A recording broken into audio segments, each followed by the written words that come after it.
good morning, good evening, and good afternoon wherever you are around the world. We've got a really amazing group of experts about China and in particular the One Belt, One Road initiative. I understand that that's not exactly the right way, at least the Chinese government prefers things in English to say the Belt and Road Initiative, because one seems a little bit too small, for what we're talking about, because this is a huge project, one of the largest, if not the largest, initiative ever attempted in the world. So we've got something very significant here, and there's lots of opportunities. The key is how can not just Chinese organizations, but other organizations, members of Global Chamber, get involved. At least everyone should know about it. And so that's our intent today, is bringing these experts together to at least understand it. And then perhaps the next step would be, and especially if any of you are watching, you're involved,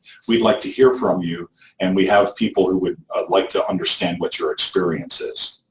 The Chinese have called this initiative a bid to enhance regional connectivity for a brighter future.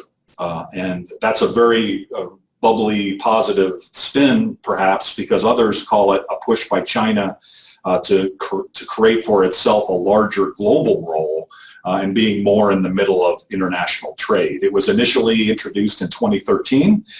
By 2016, it was the most mentioned topic in Asia's or in China's People's Daily. It's a very significant project, and our first speaker is going to be giving us an overview and talking about the repercussions of the initiative. It's Abdelhak Benkerroum. I apologize if I haven't pronounced that right, Abdelhak, but you are in Shanghai. You're based there. You are the leader of Eastheimer Consulting. You have lived in Casablanca, Dubai, Marseille, Houston, Paris, Ankara, and I think one other city. So we'd be very interested to hear your thoughts on, of all of those cities, which is your favorite. We'd like to hear from you today about your thoughts on the overview of this initiative. Thank you for joining us today. Thank you. Thank you very much, guys, for having me on board. Thank you for this initiative. I'm going to try to keep it within the 5-6 minutes allocated to me. So I'm going to go with a quick introduction of the initiative. It's an economic as much as a geopolitical strategy that was proposed by President Xi Jinping in 2013 and came into force in 2015. The idea was to create a network of railways, roads, pipelines, utility grids, infrastructure, mainly speaking, that's going to help connecting China to its near and far environments, going through Central Asia, towards the north into Russia, all the way to Europe, and then down into South Asia, Middle East, and to Africa. The idea is to promote economic cooperation and what is called here in China, the win-win deals. So enhancing the free flow of economic factors, which are the people, the goods, offloading some of the excess production of Chinese businesses, and also setting up factories around that Belt and Road, those Belt and Road countries to feed the Chinese markets their products, and creating regional economic cooperation framework and filling a vacuum that has been there since the pivots, the American policy of pivot to Asia and Trans-Pacific, the TPP, that were ignored, and so China had to step in to fill in that vacuum. That Belt and Road Initiative has two main components into it, and we're going to see them on a map. But first, it has the Silk Road economic belt, which tries to reproduce the Silk Road that existed 2,000 years ago, which promoted trade and understanding between different countries along that belt. So this route connects China to Europe, the Arabian Gulf or Persian Gulf, however you see it, the Mediterranean Sea, and the Indian Ocean.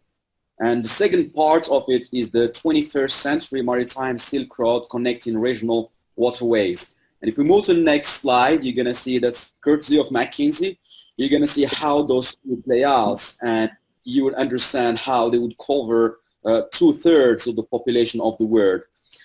So there are 70 countries involved, 2/3 world population. China's investment approaching $4 trillion. And the idea is to strengthen the hard infrastructure, the soft infrastructure, and then the cultural ties. So that means hard infrastructure, which is the construction and roads and railways and so forth and so on. Soft infrastructure, which is trade, transportation, e-commerce platforms. And then the cultural part, which is scholarship, people-to-people exchanges, and facilitating the flow of people among those 70 countries. And the idea is to create the biggest platform for economic cooperation, policy coordination, trade, financing collaboration, and social and cultural cooperation. And all of them would highlight what would be what is called today the biggest initiative in 21st century in terms of drive, political drive behind it, and the financial drive behind it, and the ideals that are shaping that policy. So why do countries and governments are liking this initiative? First thing is that China is willing to work with any government. As opposed to European Union or Japan or United States, they would not question human rights. They would not question the nature of power. They're willing to work with anyone. And Syria and Yemen are the key countries that came up. And when you think how would EU finance the construction of a port or any kind of infrastructure in those countries, they would not. China would. Same thing for many other countries in Africa. Second point why countries like this initiative is that China builds to budget and does not have as strict as European American social and environmental standards, which many countries enjoy. Last but not least, China is flexible in negotiating payment terms. It's not a problem to secure money. It is the last thing they would think about giving funds, and then if the country cannot pay off their debts, their loans, China is willing to take stake in the projects they invested in. And that's what just happened lately in Sri Lanka with one of the ports that was built by Chinese companies within the Belt and Road Initiative. So the loans, they are critical components because Chinese loans, they don't have that much requirements. They have very low interest rates as opposed to banks and other financial institutions. It's in line with the Beijing government policy of promoting the yuan as a foreign exchange reserve, and then they're made with the understanding that recipients will give contracts with Chinese companies. And that leads us to the next point, is that the Belt and Road Initiative is a Chinese initiative for Chinese companies. They're going to promote the interests of China, which highlights the difficulty of many foreign companies to step in and get involved in those projects. So most companies that engage in joint ventures, that engage in Belt and Road, they do it in joint ventures with Chinese companies.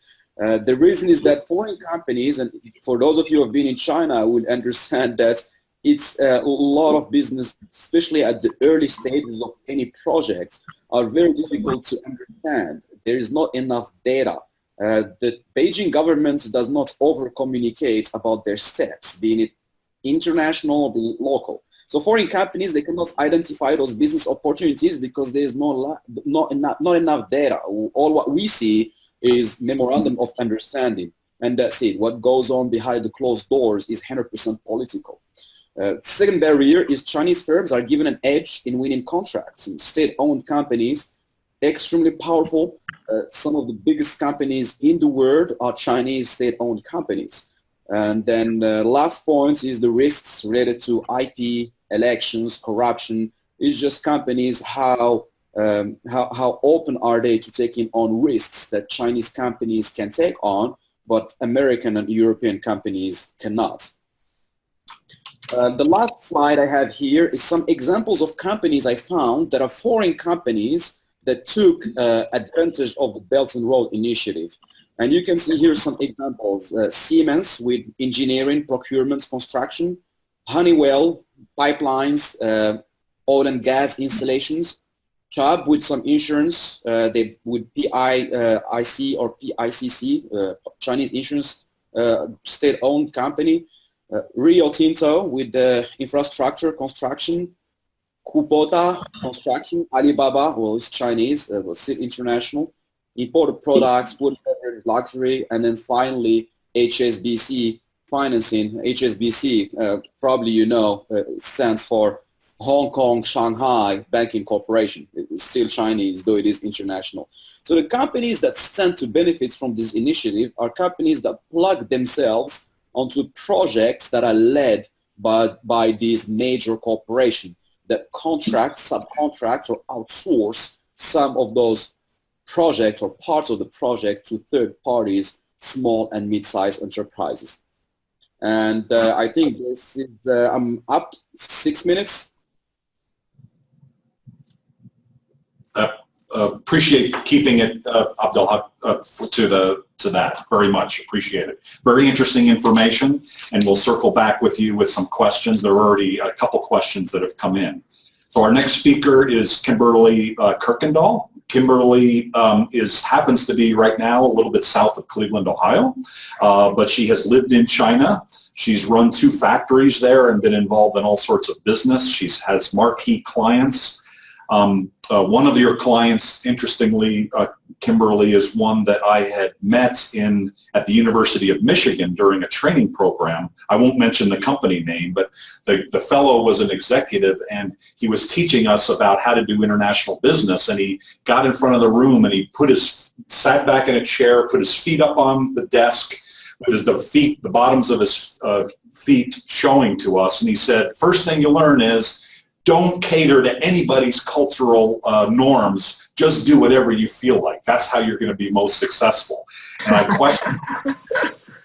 questioned that perspective then, and I question it more today. But you really know China. You've been very involved there, and you're going to be talking a little bit about what some of the opportunities might be for U.S. companies. Yes, thank you. I wanted to start with thank you, the first speaker on talking about what the overall One Belt, One Road plan is. One of the things I've said to people is that One Belt, One Road was also a reaction to how China felt when the world economy crashed. China was at the time in the late 2008, 2009, 2010, was considering allowing the renminbi to float a little bit more freely. They were considering how to open the market up more. And then when the US economy recession hit, when Europe, recessions hit, Iceland's, the euro crashed, Ireland's currency was down, all these problems happened. China pulled back and said, maybe we don't like these market forces quite so much. So one of their goals they set at that time was to be less dependent on the traditional Western foreign markets that they had been dependent on, United States and Europe and other developed markets. So they started even at that time to invest in infrastructure in South America and Africa and Southeast Asia to create ports and shipping routes so that if they had future problems with Western economies, they could more easily move into these other economies. And so One Belt, One Road, which they changed to Belt and Road just to simplify it. Belt and Road Initiative is partly a reaction to that. And they've given it a name and a policy, structure, which is very Chinese. So that it's a plan and everybody gets behind it and it has a structure and a framework that everyone understands. In China, it's well supported, because, as I'm sure many of you have read, there's a lot of overcapacity in key Chinese industries that employ quite a few people across the country: energy, cement, oil, infrastructure, industrial equipment companies. And so the other thing that Belt and Road does is it gives them customers and a way to continue to keep those people employed and to help develop technology and capabilities in those industries. So there's a good reason why, and it's look at the U.S. and the America First. China, we criticize China for only having Chinese companies in this initiative, but it's kind of the Chinese version of we've got to keep our economy up and going here too. So that's another big part of it. So across the board in China, the majority of people really do support this, and they feel that it's going to help to alleviate unemployment, to help China develop more technology and skills as they move into these other markets. And the other comment I would say on the China side is that China has not historically been a country that colonizes. One of the first couple chapters of Kissinger's book on China mentions this as well and says, I say China's always been a navel gazer. They're more interested in their own belly button. They like their own food, their own culture, their own language. They're not so thrilled with everyone else's. So it's really not their goal to manage other countries' politics. They're really they're a resource poor country. They've always been a resource poor country, other than primarily human resources. So this is about securing resources, more than anything else, and their access to other markets. For Americans, as was pointed out before, our opportunities are really in infrastructure development, helping them build this One Belt, One Road program, and in supplying equipment or know-how, logistics. The other opportunity for other U.S. companies is many of my clients are not using their China operations to bring product back to the U.S. anymore. As much, and this has been going on for 10 years now, as much as they're using the China operations to support their sales and business in China, and also in Southeast Asia and Europe and Greater Asia and Africa. And after the Belt Road is finished and there's more trade going back and forth, that'll be even more powerful because the cost of shipping from China to these other countries is going to go down. The logistics time it takes to go from China to Europe will go down. So for U.S. companies, the opportunity is how can you use China as a platform now for these other regions? The threat is European companies and other companies in this mix now also have lower costs, lower freight costs, lower logistics costs, less time from factory to market. So they're going to become even more competitive than they have been with the strong U.S. dollar. How am I on time? I'll wait for questions. So those are my comments on U.S. opportunities and threats and kind of China's bigger motivation. And we'll be, thank you very much. Appreciate that. Our next speaker is James Herendeen. He's calling in, I believe, from Bangkok, where he's based. He's the principal and founder and CEO of the Herendeen Group. He's also, like Abdelhak, he's a global advisor. James is a global advisor for Bangkok, for Global Chamber. He has been all over Asia. He's worked in Tokyo, Taiwan, and now, as I said, in Bangkok. He's going to be talking about how this initiative transforms Indochina. James, thank you very much for joining us. Well, you're welcome. Thank you. Well, Kimberly, when China contemplates its navel, and as it looks south, it's looking at Southeast Asia.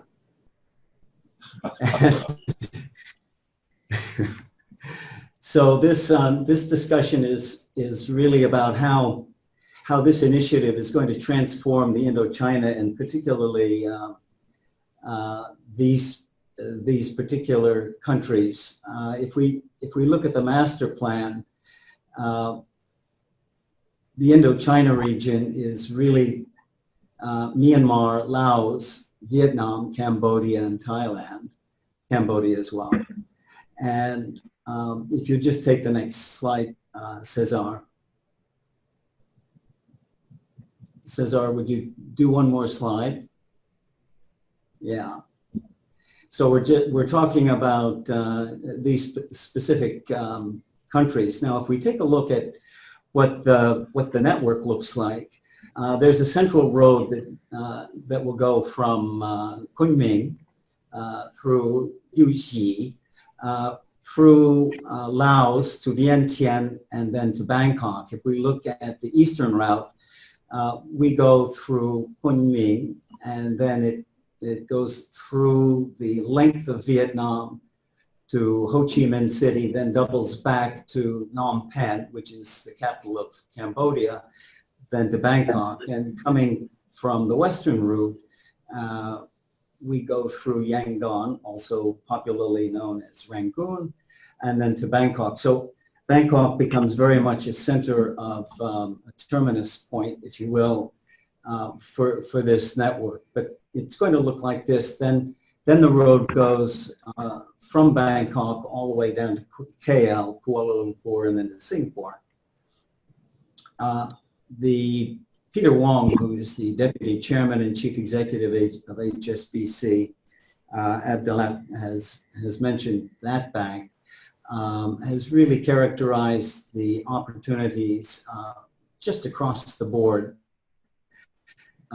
for exporters, for manufacturers, distributors of goods and services, for financial institutions. It's really all encompassing, and it's almost self-evident when you take a look at the network. If you'll go to the next slide, please. Let me just talk about specific opportunities across the region where there's genuine investment opportunity. We have the equipment manufacturers, particularly high-speed railways, ports, engineering, machinery, and high power grids. There's been some talk about nuclear power, but I don't believe that's on the map anywhere that I've seen it, at least in our region. For raw materials, Mr. Trump notwithstanding, aluminum and steel, concrete, and all construction-related materials, China will really probably fill the void that may or may not exist depending on which market you're looking at. But Thailand, for example, here is well represented. However, not so with Laos, not so with Cambodia. So, and then all aspects of technology in telecommunications, IT, both hardware and software. From a financial point of view, there's a huge amount of infrastructure investment going in across the board, but there's a shortfall everywhere. And probably to the tune of $800 billion every other year or so, where this represents an opportunity of funding for the financial institutions and lenders, but also for companies who come in along with financial partners. So the financing side of the opportunity is palpable. Environmental related opportunities exist. European investors and the American investors are all have placed very high priority on environmental products. Even the Asian communities, at least in this region, are as reluctant as they have been in green related issues. And then along these routes, there is this construction, and this opportunity is really acting as a catalyst for commercial and real estate developments.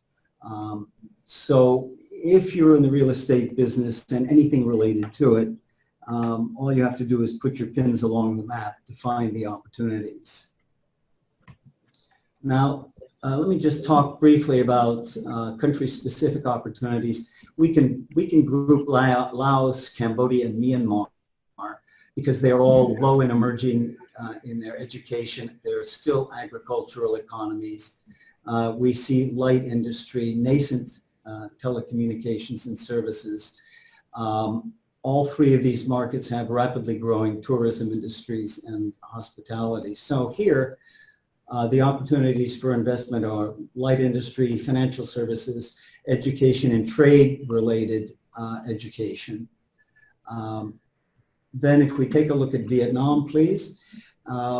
Vietnam is really a dynamic marketplace. There's a very high level of education.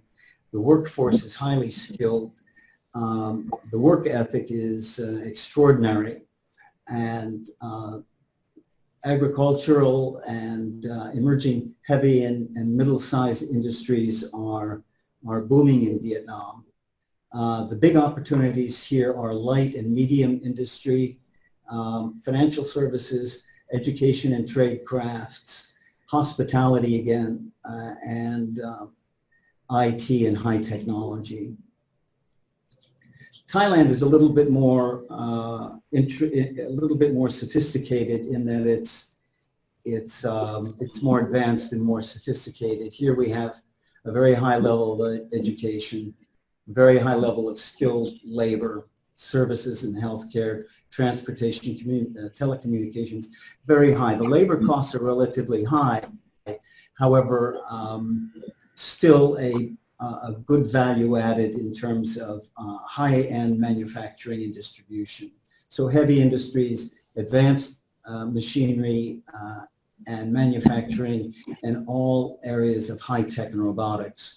Creativity and innovation all highlight what's going on in Thailand. One more slide on Thailand. This country really might be looked at as a hub for the region because of its shared borders with Cambodia, Laos, and Vietnam, the emerging high growth markets. But Thailand is investing more than $50 billion on the eastern seaboard for manufacturing facilities. That's to say improving ports, transportation, and the Board of Investment is providing enormous opportunities for companies that come in and declare themselves as regional hubs. Here in Thailand, you get 5 years of tax relief, and you get visa relief for foreign management who come in. So Thailand is really interesting. The transportation hub, once the north-south central one road link is made, really allows Thailand unique inter-regional distribution. So the way you get in on it here is, if you know nobody, you can go to the central banks, you go to the boards of investments, the industry trade groups, you can meet the generals. Everybody's got generals, and they're accessible, I might add. Zoning and planning commissions, the real estate boards, and local partners and advisors such as ourselves who can help make introductions and find business partners. There's a link here, a very interesting Bloomberg article that just recently came out, and that's worth a visit if you want to see what's going on with Thailand. I think my 6 minutes are up, and happy to entertain questions. Well done, James. Thank you very much. Our next speaker is Dr. Kimberly Miller, and I think because we have two Kimberlys, if you don't mind, I'll be calling you Dr. Miller. She's actually calling in from Tucson, Arizona. Welcome, Dr. Miller. You are the principal and founder of JKM Business Consulting. You're also the doctoral chair at Grand Canyon University, which is located in Phoenix, Arizona. You have spent most of your career in the former Soviet Union countries like Kazakhstan and other stans. However, also in a related work, you've created, for instance, a small business development center in Romania. So congratulations on your work. You're going to be talking about Central Asia today and the repercussions of the project. Thank you, Dr. Miller, for joining us today. Okay, thank you very much. My internet is not behaving very well, so if wave at me or something if I'm cutting out in your part of the world. I will be happy to go back. Well, this slide is just to remind everybody, as if you didn't know, but maybe some don't, that here is the Central Asian republics. And oh, by the way, just a quick correction. My last name is an interesting one. It's Millier. It has an extra I in there. And so if you ask for Dr. Miller, they're not going to know who you're talking about. It rhymes with Perrier, so it's Millier. And so here we're looking at, no problem, here we're looking at Kazakhstan, which is your major country within the Central Asian republics, and the other four. So when we talk about Central Asia, even though others sometimes are included, these five are the ones most often mentioned: Kazakhstan, Kyrgyzstan, Turkmenistan, Tajikistan, and Uzbekistan. So Central Asia is going to play a huge role in this initiative of China's. China acknowledges that Kazakhstan will probably be a hub for several of the branches of the road, because as we all know, and you mentioned, there's more than one road. So Kazakhstan will play a big role. It's a large country geographically. It is the most advanced economically in the region. Most importantly for China, it has vast reserves of oil. So they call oil the devil's tears for more than one reason. So lots of oil there. Kyrgyzstan also has a little bit of oil, but its main claim to fame is that it has water. Now, water in the region is not a problem. It's distribution of water that's a problem, because those who are at the source tend to be proprietary about it and don't want to pass it on to others without some good monies. But China is looking, and some of this will be a little redundant, so forgive me, is looking at the region for resources, looking at the region as a hub, looking at the region to help connect its hubs that it is developing within China in the far out regional areas. So you have China proper along the coastline, which has been developing like crazy. Then you have the outer regions that have not been able to share in that wealth as much. The idea is help them to share, get these products going to the Central Asian republics. Kazakhstan then will be the hub to help move it on. Of course, not everything can pass through there. As you can see, the region is landlocked. So we're talking about rail and road mostly. Tremendous investment in the area. It's already been mentioned about how China is pretty open with that as far as terms, no stipulations you have to abide by. A kind of a brilliant move on their part is like, hey, don't worry if you can't pay us back. We'll just take your products. We're happy to do that.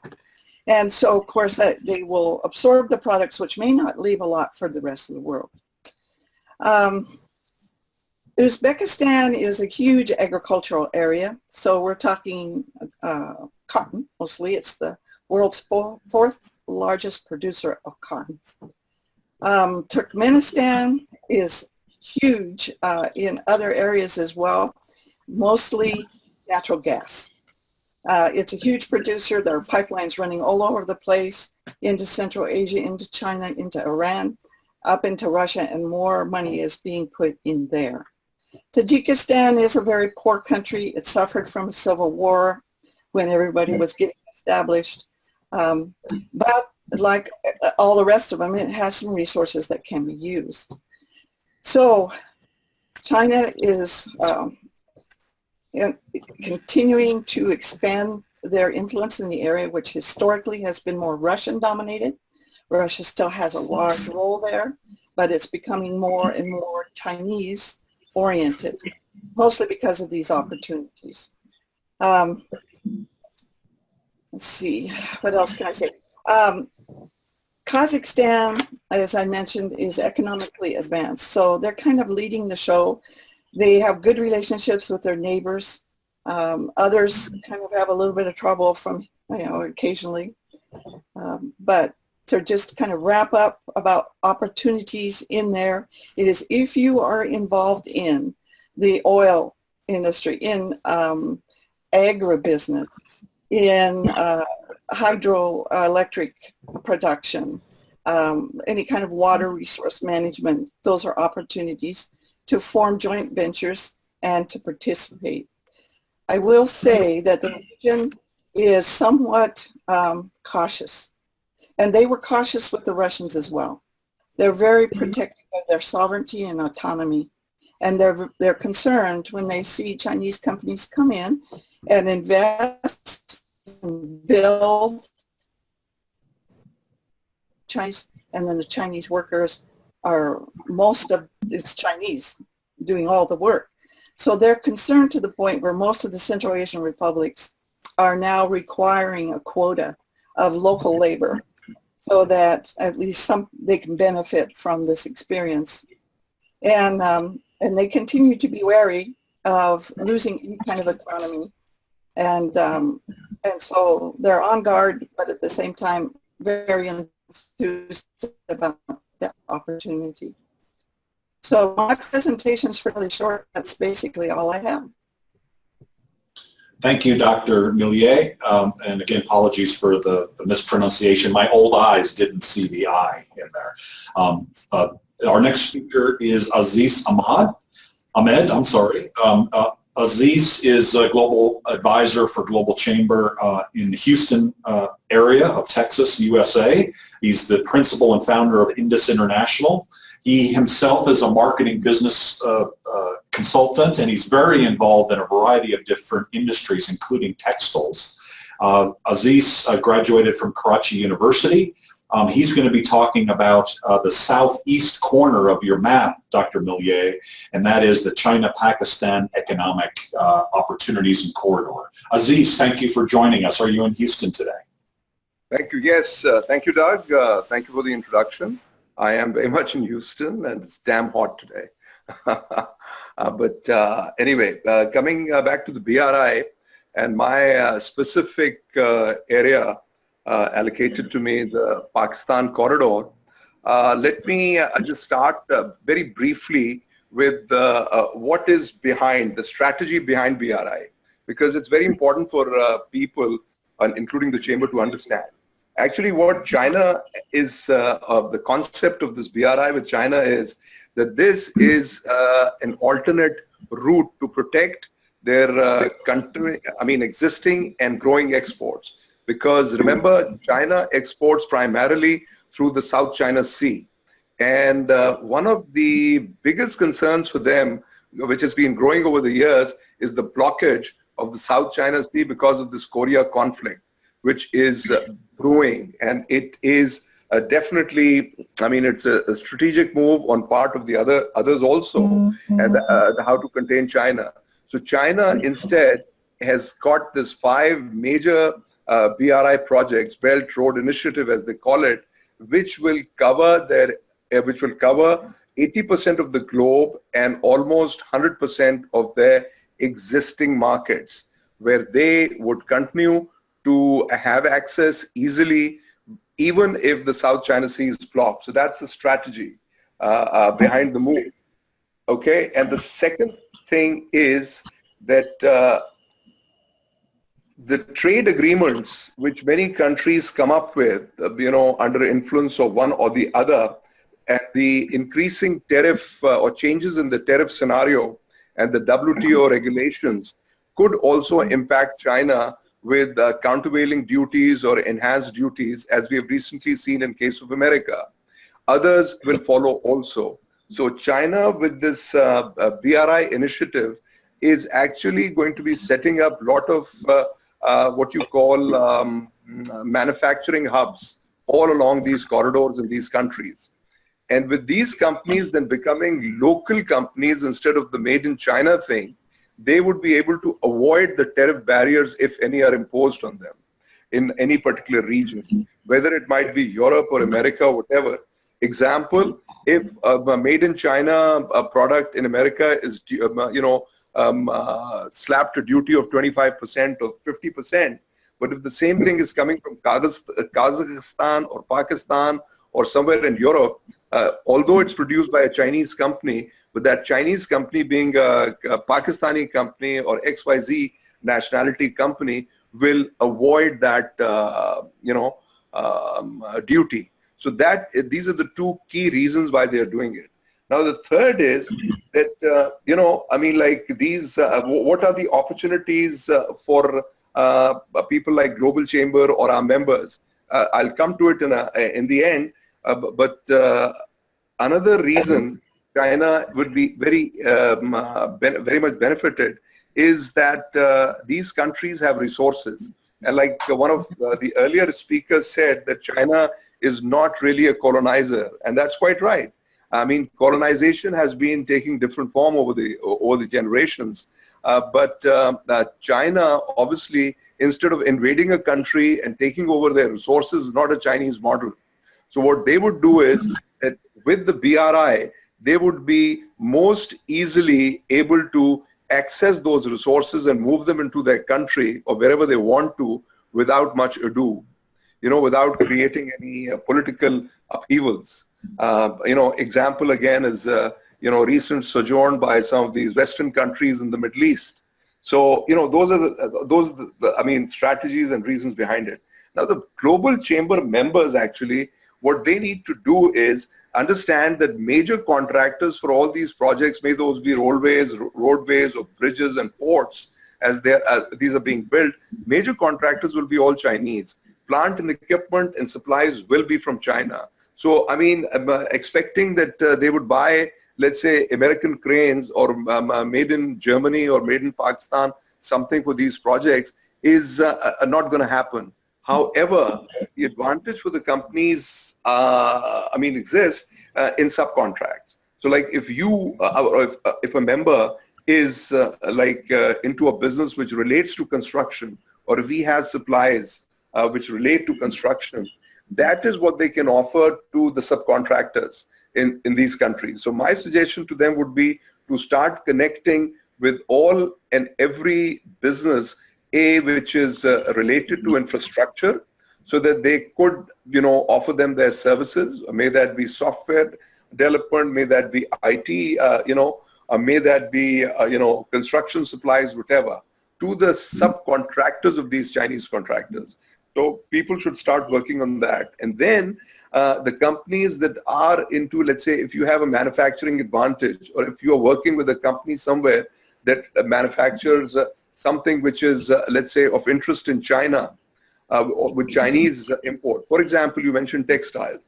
Now, China is a net importer of yarn, okay? So like if there is an American company that makes, let's say, Pima cotton yarn or fabric, ideally for them, it would, instead of importing it from America, which will be again dutied by China heavily, the ideal thing for them would be to partner with somebody in Pakistan, or to set up a company, let's say in Pakistan, in these economic zones which China is building up. As a Pakistani company, they'll export it duty-free into China, and it will be that much more cheaper for China to import it directly if it's manufactured in Pakistan. Irrespective of the fact that it's still Pima, and yes, that they can market it as Pima with the finished goods. So these are the kind of opportunities that people should look into, and a starting point should be look at Chinese imports. Forget export from China, look at Chinese imports. And then, pinpoint those industries, and wherever you have the connections and network, talk to them or invite them to participate in your region by setting up a trading post or a manufacturing outlet in these economic zones that are very much part of the BRI project. Because we think of BRI as only a road. It's not a road. Okay, it's a road, it's sea lanes, it is seaports, it is dry ports, and it is economic manufacturing zones. And that's where actually the opportunity lies for a lot of our members and their associates, however they want to do it. Very good. Thank you. Thank you very much, Aziz. Really good information from all of you. And Aziz, I'd like to start with you on the questions, because you bring up these manufacturing hubs, and I think Abdelhak, you also mentioned about kind of what these organizations, these companies are and what they look like. Could you be a little bit more specific about when China comes in? Is it a joint venture? Is it a 50-50 relationship? What is a typical business relationship that China is setting up in these countries, these manufacturing hubs?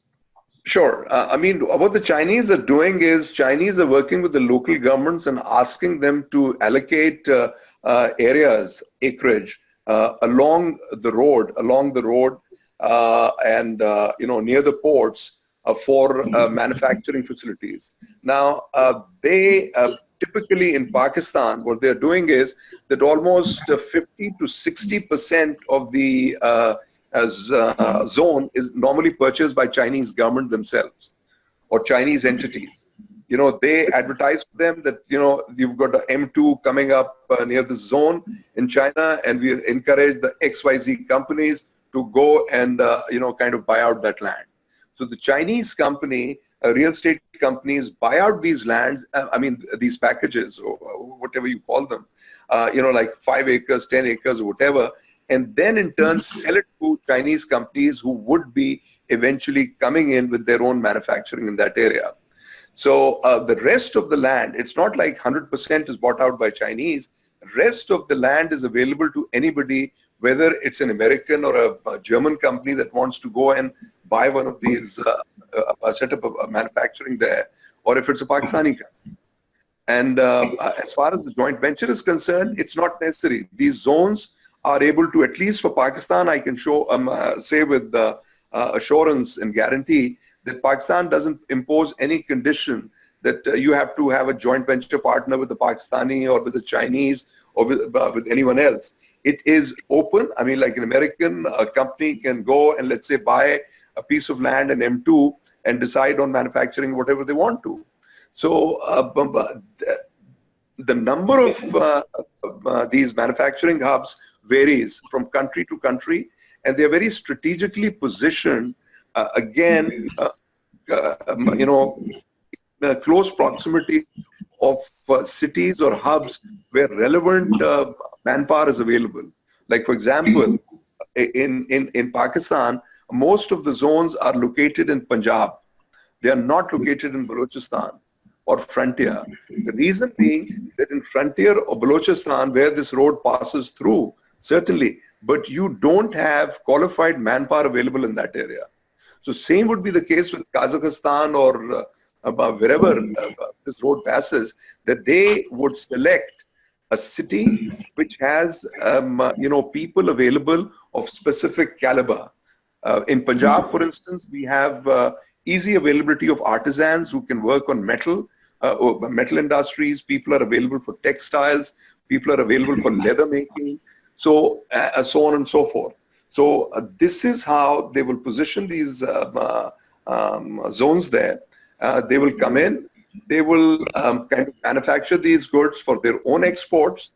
But if somebody who doesn't even have a China contact knows that China requires, let's say, I don't know, name something. If China wants to import wood, so like if you have a connection in Burma and you can export, let's say, very fancy Burma teak, and you know that China imports a lot of it, maybe yes, you would buy yourself a warehouse or set yourself as a warehouse, and, for example, near one of these or in one of these zones, like value-added zones or M2 or M1. And then for China or Chinese companies, it's that much more easier to simply buy it from you. So anybody who's not Chinese, anybody from anywhere else has an advantage of getting into these zones, most certainly for exports to China, and that will always be a win-win situation for them, because the balance of trade with China for most countries is negative, and we know that. Right, and then I want to say, you mentioned a very, very powerful word, which is whoever has connections, which is everyone who has done business with China one way or another has to put this word on the top of the agenda, which is connections. A Chinese company, being it government or being it state-owned or private, in China, people will award a project to you or will do business with you because they know you, not because you're competent. It's not because you are good at something that they're going to get hired at it. It's because you know the good people at the good position at the good time, then you're going to get the project. I know that because I've dealt with countless Chinese companies, being it governments or private. It's not what you know, it's who you know. And that's why you see a lot of things that projects half-baked stuff, not well done, because the person who was behind the project got it not because they are good at what they do, but because they know the right people. It's more about, not about you being competent, but about you being trustful. The same thing goes for joint ventures. And we know countless American companies that came to China. In China, we have a saying that joint ventures is, they call it same bad, different drinks. You're going to bring your IP, we're going to give you the cash, we're going to give you the market, but we are sharing the bad, but we're not sharing the same dreams. So that means, that's to emphasize, how much the goals can be different, but in order for someone to jump into Chinese, to jump into a contract or joint venture, they really, really need to trust you. Sorry, and that goes beyond having dinner or getting drunk. It's really goes. It has different steps, different layers, because it's codified society. Knowing the right people, knowing how to give face, how to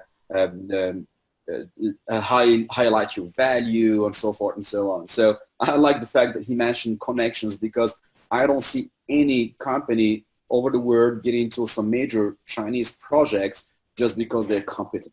That's almost impossible. That makes sense. Kimberly, is that? Let's go to Kimberly. What could you kind of build off of the concept around connections? You've been in China. You know how that works. How would that help facilitate people who are interested in getting involved?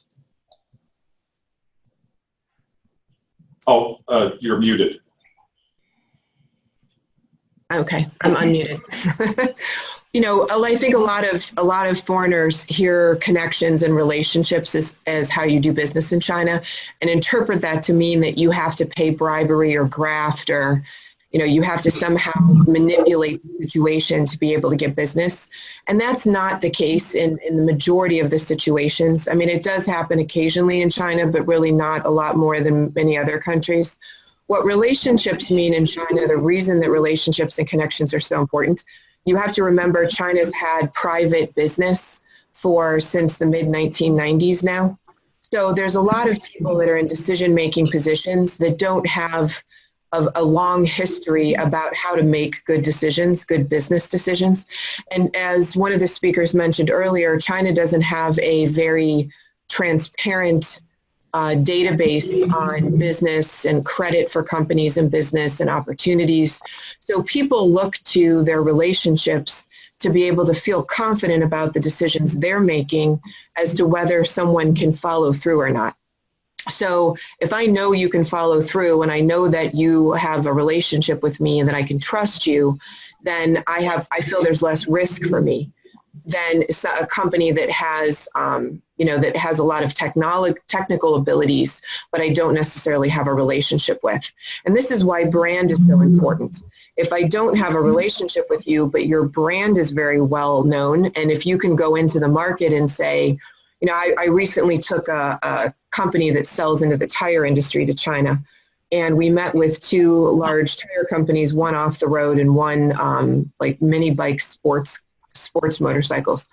And both companies said to this U.S. company, we really don't need to know anything else other than you're the only supplier to Goodyear for racing tires. That's all we need to know. Because that qualifies everything else. We trust that Goodyear wouldn't work with you if you weren't good, and you wouldn't be with them for 10 years if you weren't good. So I don't need to check how good you are anymore. So relationships are, you can build relationships personally. You can build them by exhibiting who your brand customers are. And then the other factor in relationships is that if we have a relationship together, I know that we can resolve issues together, because it says that you and I have something that goes beyond just the business that we're doing. So if there's a conflict or a problem in the contract or the execution of the business, then both sides should expect that the other side is going to work well together with you. That you're going to put the relationship first. And this is one of the other big issues American companies have around this, is they tend to look at the legal, I'm going to sue you aspect of the contract, not this is a relationship and how are we both going to work this program together and succeed. So I think those are the things around relationship that people need to understand. So, Dr. Millier, I'd like to hear from you in terms of the connections, in places like Kazakhstan.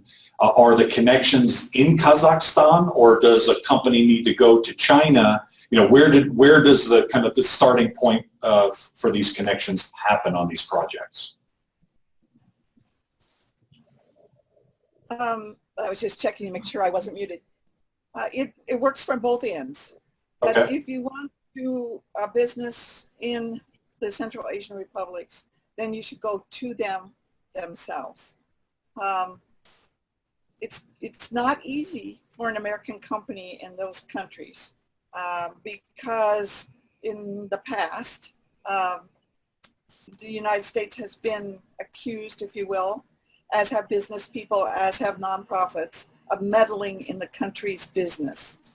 And I don't mean economic business, I mean political business. So there's by the government, there's great reluctance, great caution. So getting the right person within those countries, the Central Asian republics, I can establish, hopefully even with some government connections, that is your key. They're open, the businesses are open themselves to forming those relationships. They're not difficult to get to. The American Chamber of Commerce actually is a nice vehicle. They will pre-qualify people for you, and then you can go and meet with them. I'm sure your organization probably does things like that as well. So, work those avenues. For me, I worked extensively with the Business Women's Association, which you would think, what? Business Women's Associations. Yes, they're very powerful, surprisingly. In Kazakhstan, 4,000 members and 3 credit unions that give sizable loans, not the little guys, not the little ones, but good sizable loans. They have programs for their entrepreneurs, 6-week programs that they have to complete successfully before they're allowed to join the organization and get loans. So that's just an example of how the more you can get into the country and understand how things work, the more successful you'll be. Oh, that's great advice. We actually are at the end of the hour, but what I'd like to do at this point is we haven't really addressed all the things that we wanted to get to in terms of questions, but could we go around the table here and maybe get a 30 to 60 second recap from each of you of things that need to be said relative to somebody who's watching, hey, I want to get involved, what should I do? Who would like to start first? I will. This is Dr. Millier, because I basically already said it, so I'll be short. And that is understand how the countries work, where the powers that be are, and you can get help through your own organizations and other organizations, and work those channels. It is who you know. It always is in every country, in our country. So that's my advice.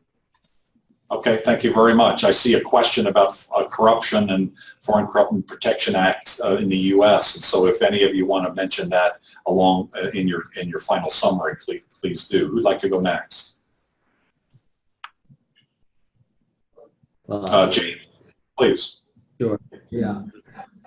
I think everybody's comment with regard to who you know and the networks, everybody has made a correct observation, and everybody is correct. But there is a lot of give and take. In the case of Thailand, the Thais and the Chinese were in negotiation for more than 2 years over how this road was going to come through Thailand, and the Japanese were sitting on the sidelines negotiating both money and technology.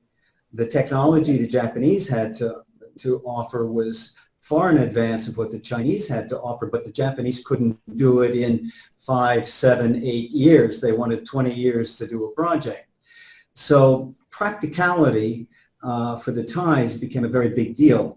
But in the process of all of that, the Thais were able to negotiate a 4.5% interest rate from the Central Chinese Bank down to 2%. So everything is always open to discussion down to the very last minute when an agreement is signed, and you never know when you've got a rival sitting next to you and you don't even know about it. So be alert. Can I go next? Oh, please, Kimberly. I just wanted to say on the Foreign Corrupt Practices Act, two things on that topic. One to be very aware of is that it refers to doing, bribing someone or paying a fee to modify the outcome of a business arrangement if that individual is part of a corporation that is either owned by the government, related somehow to the government, or it's the government themselves. And in China, it can be very difficult to tell which companies have government investment or backers. So if you're concerned about that, then that should be something that's part of the process that your company uses to qualify suppliers or customers across the board.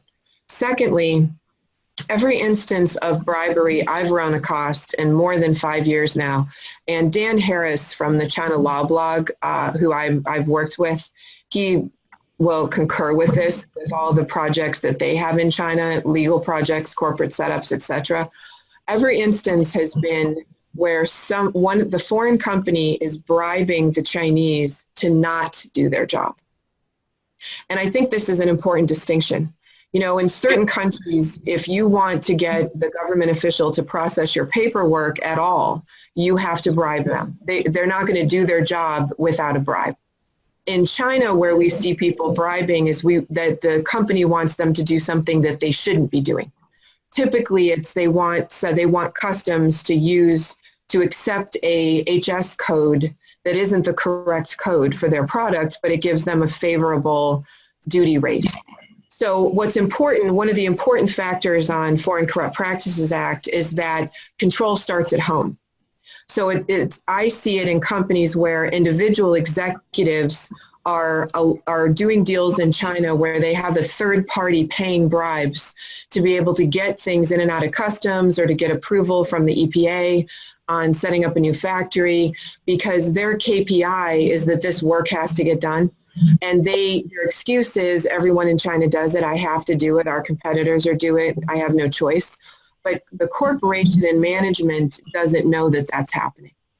So I've even been hired to investigate for companies, why are we using this trading company? It makes no sense to use this trading company. Why can't our staff do it ourselves? And the reason is the supply chain manager in the US wants to use a favorable HS code. So 2 things companies don't think about when it comes to Foreign Corrupt Practices Act. One, is the company you're working with in China have a government ownership somewhere that you don't know about? It appears to be a private company, maybe it's not. Secondly, does your team at all levels understand what this means? You know, and they, even though they're trying to do what they think is best for the company, they may be exposing the company to risk. Gotcha. Great information. Thank you very much, Kimberly. It looks like we might have lost Aziz, so Abdelhak, I think you've got the last word. You want to wrap us up? All right. So my words to listeners, especially in America, is that everything in China is relationship-based, but it is also based on exchanging of favors. It's part of the culture for thousands of years. People exchange favors. So do not fall into a trap of confusing exchanging favors for corruption. They say this in the West, everything is easy, but nothing is possible. In China, nothing is easy, but everything is possible. Sometimes you don't need corruption to get things crossed. You just need to exchange favors without having transaction that is monetary, that is money, and you can get things moving forward. And so reach out, guys. We have a global chamber. Wherever you need advice, you will find it. I'm 100% sure that whatever questions you have could be answered as far as our international network is concerned, in that global, in China or the countries involved in that initiative of Belt and Road Initiative. Thank you, Abdelhak. Thank you, Kimberly, James, Dr. Millier, and Aziz, if you can hear us, thank you for participating today. It's a great conversation. We'll have information that gets posted on our site later. We do these informational web Globinars every week, and so connect up with Global Chamber, and as Abdelhak says, one way or another, we always find a solution. So thank you very much, everyone. Have a great evening, day, and wherever you are. Thank you very much. Thanks, everybody. Thank you. Bye. And thanks, Cesar, for coordinating this from Puerto Rico. Yes. Or actually, I think you're in Colombia today. So thank you very much. Pleasure. Thanks, everyone. Where are you today? Yes, I'm in Colombia. That's right. Okay, very good. Wherever it takes. Thank you very much, Cesar. Really. Thanks. Bye. Bye. Yeah.